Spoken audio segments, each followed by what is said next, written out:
এবছরে যারা দশম শ্রেণীতে পড়ছো তোমাদের মাধ্যমিক হবে 2025-এ, আর বাংলা পরীক্ষার যে প্রবন্ধ রচনা থাকবে তাতে 100% কমন পাবে, এ বিষয়ে কোনো সন্দেহ নেই।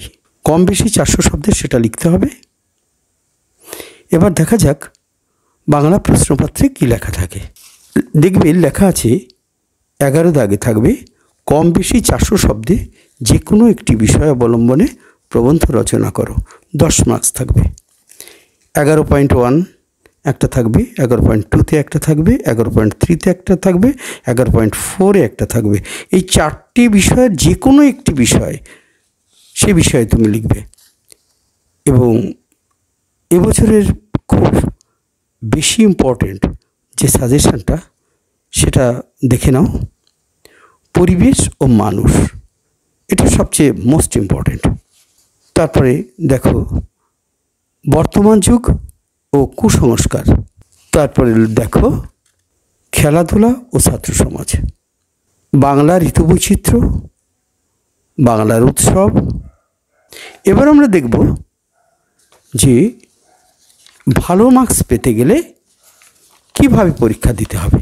মনে রাখবে এই রচনায় এমন একটা জায়গা বাংলার যে বিভিন্ন ছেলে মেয়েদের মধ্যে মার্কসের ডিফারেন্স হয়ে যায় এখানেই।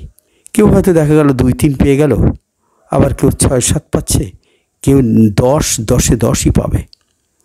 এর জন্যে তোমাকে কি করতে হবে? এখন ওই বিষয় সম্পর্কে আগে তোমাকে ভালো করে জানতে হবে।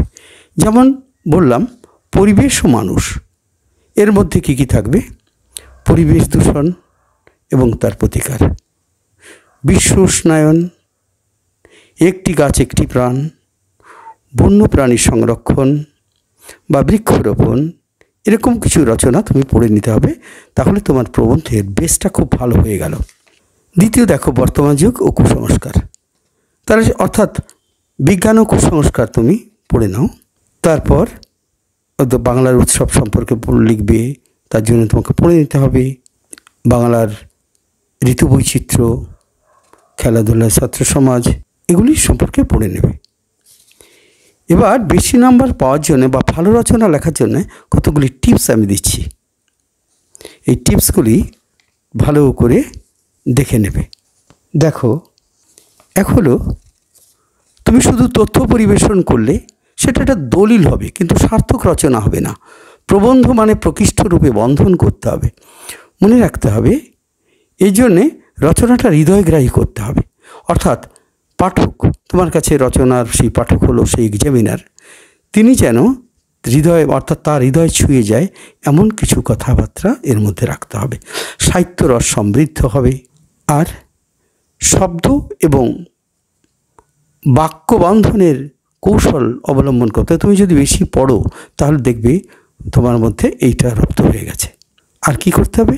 এই শব্দ যেমন এবং বাক্য বন্ধন আছে, এমনি প্যারাগ্রাফগুলি অর্থাৎ অনুচ্ছেদগুলিও একটা লিঙ্কেজ দিয়ে তাদের বন্ধন করতে হবে। আর পরিশেষে নিজস্ব ভাবনার প্রকাশ করতে হবে, তাহলেই তুমি বেশি মার্কস পাবে। ধন্যবাদ। আর বন্ধুদের সাথে শেয়ার করবে যে তারাও তোমার মতো তারাও উপকৃত হবে। তোমাদের কোনো জিজ্ঞাসা বা বুঝতে কোনো অসুবিধা হলে তা কমেন্ট করে জানাবে।